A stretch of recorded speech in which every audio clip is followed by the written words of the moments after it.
తదనంతర కాలంలో నారా భువనేశ్వరి గారు పూర్తిగా ట్రస్టు బాధ్యత తీసుకున్నారు. అప్పట్లో సమాజమే దేవాలయం, ప్రజలే దేవుళ్ళు అని నమ్మేవారు అన్న ఎన్టీ రామారావు. ఆ నినాదాన్ని నేడు భువనేశ్వరి గారు విధానంగా మార్చుకొని సేవలందిస్తున్నారు. శ్రీమతి నారా భువనేశ్వరి ట్రస్టు బాధ్యతలు తీసుకున్న తర్వాత చాలా స్పష్టమైన మార్పులొచ్చాయి. లబ్ధిదారుల సంఖ్య కొన్ని రెట్లు పెరిగింది. సేవలు చాలా బలంగా ప్రజల్లోకి చొచ్చుకుపోయాయి. ఇప్పటికే తెలుగు గడ్డపై శ్రీమతి నారా భువనేశ్వరి గారి సారథ్యంలో సేవా కార్యక్రమాలు విస్తృతంగా కొనసాగుతున్నాయి. అలుపెరగని ఆమె ప్రయాణం సమాజంలో వెలుగులు నింపుతోంది. పదవులు, హోదాలతో పని లేకుండా ఫలితాల కోసం మాత్రమే ఆమె శ్రమిస్తున్నారు. అభాగ్యుల కళ్లల్లో వెలుగులు చూడడం నిజమైన సేవని బలంగా నమ్ముతున్నారు. తండ్రి ఎన్టీఆర్ ఆశయ సాధన, భర్త సంకల్పం, ఇలా ఆ ఇద్దరి లక్ష్యాలను ముందుకు తీసుకెళ్లే సారథిగా శ్రీమతి నారా భువనేశ్వరి గారు 100కు 100 మార్కులు సాధించారంటే కాదనలేని నిజం. తండ్రి 3 పర్యాయాలు, భర్త 4వ ముఖ్యమంత్రి. డబ్బుకు కొదవలేదు, పరపతికి అంతులేదు, అధికారాలకు అడ్డులేదు. వీటన్నింటినీ తృణప్రాయంగా పక్కన పెట్టి ప్రజాసేవ, బాధితుల ఉద్ధరణే లక్ష్యంగా దూసుకుపోతున్నారు. 10 మందికి ఆదర్శంగా నిలుస్తున్నారు. సేవంటే NTR memorial trust, NTR memorial trust అంటే సేవ అనేలా అసామాన్య రీతిలో చేయి చాచిన వారికి చేదోడు వాదుడుగా నిలుస్తున్నారు. తాను చేసిన సాయం పేద, ధనిక, కులం, మతం, ప్రాంతీయ భేదాలు చూడనే చూడదు. ఈ క్రమంలో తల్లిదండ్రులను కోల్పోయిన పిల్లలకు చదువులు అందించడమే కాదు, ఒక తల్లిగా వారి ఆలనా పాలన చూసుకుంటున్నారు. తలసేమియా బాధితులకు ఉచిత వైద్యం, బ్లడ్ బ్యాంక్, న్యూట్రిఫిల్, Excel civils academy, Stree Shakti సెంటర్లు, ఎన్టీఆర్ హెల్త్ క్లినిక్స్, ఎన్టీఆర్ సుజల, విపత్తుల నిర్వహణ వంటివి 1 కాదు 2 కాదు. మత్సుకు మనం ఇక్కడ కొన్ని మాత్రమే ప్రస్తావించామంతే.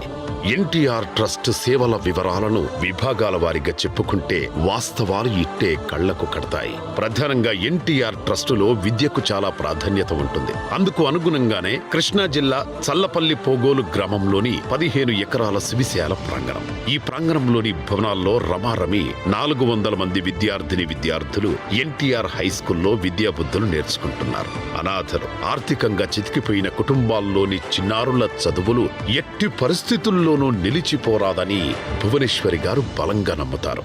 విద్య అందరి హక్కని, అందుకే ప్రీ స్కూల్ స్థాపించి ఆ చిన్నారుల భవితకు బాటలు వేస్తున్నారు. ఇప్పటి వరకు ఆ పాఠశాలలో చదువుకొని 2113 మందికి పైగా విద్యార్థులు బయటికి వెళ్లారు. ఇంతమందిని చేయిపట్టి నడిపించి మేలిమిగా తీర్చిదిద్దారు చల్లపల్లి ఎన్టీఆర్ హై స్కూల్. ఇది అక్షరాలయమే కాదు, మమతల కోవెలగా విద్యార్థులకు స్వాంతన కలిగిస్తోంది. చల్లపల్లి ఎన్టీఆర్ హై స్కూల్ అంటే భువనేశ్వరి గారికి ఓ ప్రత్యేక ఆదరాభిమానం. పాఠశాలకు ఆమె వచ్చినప్పుడు ఇక్కడి పిల్లలతో భువనేశ్వరి గారు ఖచ్చితంగా గడుపుతారు.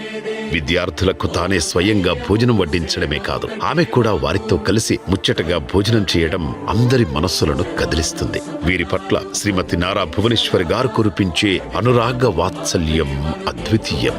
అమ్మగా మేనేజింగ్ ట్రస్టీ శ్రీమతి నారా భువనేశ్వరి గారు నేనున్నాననే భరోసాతో కూడిన స్వాంతన కల్పించడం పిల్లలకు నిజంగా 1000 ఏనుగుల బలం. సివిల్స్ ఆకాంక్షలను నెరవేర్చేందుకు ఎక్సెల్ అకాడమీని 2019లో ఏర్పాటు చేసింది ఎన్టీఆర్ మెమోరియల్ ట్రస్ట్.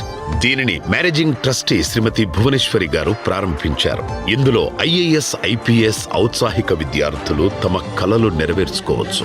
ఇక్కడ కోచింగ్ తీసుకుని అద్భుత ఫలితాలు సాధించిన విద్యార్థులు కూడా ఉన్నారు. స్త్రీ స్వతంత్రంగా ఎప్పుడైతే ఆర్థిక స్వావలంబన సాధిస్తుందో అప్పుడే దేశ పురోభివృద్ధి. వారికి అవకాశాలు కల్పిస్తే ఆకాశమే హద్దని ఎదుగుతారని మేనేజింగ్ ట్రస్టీ శ్రీమతి నారా భువనేశ్వరి గారు గుర్తించారు. వారి నైపుణ్యాలకు నగిశీలద్దితే అద్భుతాలే ఆవిష్కృతమవుతాయని భావించారు. అందుకే ఎన్టీఆర్ మెమోరియల్ ట్రస్టులో స్త్రీ శక్తి నైపుణ్యాభివృద్ధి కేంద్రాలు ఏర్పాటు చేసి వారంతా స్వశక్తితో నిలదొక్కునేలా చేయూతనిస్తున్నారు మేనేజింగ్ ట్రస్టీ భువనేశ్వరి గారు. ప్రధానంగా కుప్పం నియోజకవర్గం కేంద్రంగా వందలాది మంది మహిళలు తమ వంతు నైపుణ్యాలను అభివృద్ధి చేసుకునేందుకు ఇక్కడ స్కిల్ డెవలప్మెంట్ సెంటర్లు ఎంతగానో తోడ్పాటునందిస్తున్నాయి. టైలరింగ్, చికెన్ క్యారీ, మగ్గం work, bangle threading, beauty parlour, తదితర రంగాల్లో మహిళలు చూపే చొరవ నిజంగా ఇక్కడ స్త్రీ శక్తికి నిదర్శనమని చెప్పక తప్పదు. మహిళలకు బాధ్యత అప్పగిస్తే ఫలితాలు ఎలా ఉంటాయని ఎవరైనా ప్రశ్నిస్తే కుప్పం స్త్రీ శక్తి సెంటర్లకు వెళ్లి చూడమని సగర్వంగా చెప్పుకోవచ్చు. శిక్షణ పూర్తయిన వెంటనే ప్రతి మహిళ స్వయం సమృద్ధి సాధించడం నిజంగా హర్షణీయం. కుప్పం ఎస్డిసిల్లో తయారైన ఉత్పత్తులు ఏకంగా హైదరాబాద్ నడిబొడ్డున ఎన్టీఆర్ మెమోరియల్ ట్రస్ట్ వద్ద ఉన్న స్త్రీ శక్తి సెంటర్లో కొలువుదీరడం మరో గొప్ప విజయంగా చెప్పుకోవచ్చు. దీనంతటికి మేనేజింగ్ ట్రస్టీ భువనేశ్వరి గారు వారి స్వచ్ఛమైన ఆలోచనలు ప్రధాన కారణంగా చెప్పుకోవచ్చు. అంతేకాకుండా కుప్పం కేంద్రంగా నడుస్తున్న ఎస్డిసిల్లో ఇప్పటి వరకు 969 మంది మహిళలు శిక్షణ నిమిత్తం చేరారు. వీరిలో 139 మంది ట్రైనీలు ఉండగా 830 మంది శిక్షణ పూర్తి చేసుకున్నారు. నైపుణ్యాభివృద్ధి, స్వయం ఉపాధికి సంబంధించి యువత, మహిళలకు కలిపి మొత్తం 4 కోట్ల రూపాయలకు పైగా వెచ్చించి దాదాపు 10,000 మందికి మించి ఆసరగా నిలిచింది ఎన్టీఆర్ ట్రస్ట్.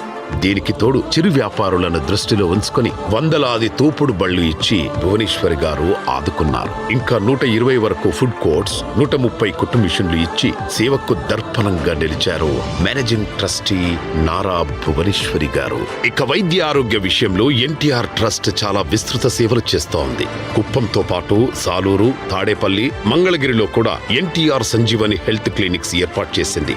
అలాగే కుప్పం, దుగ్గిరాల, హిందూపూర్, రాజమండ్రి ప్రాంతాల్లో మొబైల్ హెల్త్ క్లినిక్స్ అందుబాటులోకి తెచ్చారు. తద్వారా ప్రాథమిక చికిత్స, వైద్య పరీక్షలు తదితర సదుపాయాలు మారుమూల ప్రాంతాలకు విస్తరించే ప్రయత్నానికి నాంది పలికారు నారా భువనేశ్వరి గారు. 23.07 లక్షల మందికి వైద్య సేవలందించింది ఎన్టీఆర్ ట్రస్ట్. అలాగే ఎన్టీఆర్ ట్రస్ట్ మరియు సంజీవని ఉచిత క్లినిక్స్ ద్వారా నాటి నుండి నేటి వరకు 16,903 ఆరోగ్య శిబిరాలు ఏర్పాటు చేసి సుమారు 24 కోట్ల రూపాయల మందులను అవసరమైన వారికి ఉచితంగా అందజేశారు. అదేవిధంగా ఎన్టీఆర్ మెమోరియల్ ట్రస్ట్ రక్తనిధి కేంద్రాలను ప్రతిష్టాత్మకంగా నిర్వహిస్తోంది. పేదలతో పాటుగా ఇతరులకు సైతం రక్తం అవసరమైతే ఉచితంగా వారికి సకాలంలో అందించడం కర్తవ్యంగా పెట్టుకుంది. ఎన్టీఆర్ మెమోరియల్ ట్రస్ట్ తెలంగాణ, ఆంధ్రప్రదేశ్ లో మొత్తం 4 రక్తనిధి కేంద్రాలు నడిపిస్తుంది. హైదరాబాద్, విశాఖపట్నం, తిరుపతి, రాజమండ్రి నగరాల్లో ఈ రక్తనిధి కేంద్రాలు అందుబాటులో ఉన్నాయి. హైదరాబాద్ లో మా NTR memorial trust thalassaemia care centre ద్వారా ఉచితంగా బాధితులకు ఉచిత వైద్యం కూడా అందుతుంది. వీరికి ఎటువంటి ఫీజు లేకుండా రక్త మార్పిడి చేయడం, అవసరమైన మందులను ఉచితంగా ఇవ్వడం నిజంగా నారా భువనేశ్వరి గారి దయా హృదయానికి నిదర్శనం. మొత్తం 250 మంది తలసేమియా బాధితులకు ఉచితంగా సాయం అందిస్తోంది ఎన్టీఆర్ మెమోరియల్ ట్రస్ట్. ఇప్పటి వరకు 81,869 యూనిట్ల రక్తాన్ని అవసరమైన వారికి ఉచితంగా అందించింది. అలాగే తలసేమియా బాధితులకు 23,146 యూనిట్లు, 67,344 యూనిట్లు ప్రభుత్వ ఆసుపత్రులకు ఉచితంగా సరఫరా చేశారు. ఏది ఏమైనా రక్తం ప్రాణాలను కాపాడే సంజీవనిగా భావిస్తారు. ఒకరు రక్తమిస్తే అది 3 ప్రాణాలకు దోహదపడుతుంది. కోట్లాది రూపాయలు ఖర్చు చేసిన రక్తాన్ని కృత్రిమంగా తయారు చేయలేము. అందుకే రక్తదానాన్ని ప్రోత్సహించి దాన్ని సమాజంలో వేలాది మందికి ఉపయోగపడేలా చేసింది ఎన్టీఆర్ ట్రస్ట్. వైద్య రంగంలో ఎన్టీఆర్ మెమోరియల్ ట్రస్ట్ మరో ముందడుగు వేసింది. అది కూడా కోవిడ్ విలయ తాండవం చేస్తోన్న వేళ ఆక్సిజన్ లభ్యం కాక ఎందరో అసువులు బాశారు. ఈ పరిస్థితి నారా భువనేశ్వరి గారిని కలిచివేసింది. ఆంధ్రప్రదేశ్ లో కుప్పం, టెక్కలి ప్రాంతాల్లో 2, అలాగే తెలంగాణ రాష్ట్రం మహబూబాబాద్ జిల్లాలోని గూడూరు ప్రభుత్వ ఆసుపత్రిలో మరో ఆక్సిజన్ జనరేషన్ ప్లాంట్ ను అందుబాటులో ఉంచారు. ఇందుకోసం 1.5 కోట్ల రూపాయలు వెచ్చించి ఈ ప్లాంట్లను నెలకొల్పారు. అలాగే 2,52,000 మాస్కులను అందించి కోవిడ్ విపత్తును ఎదుర్కొంది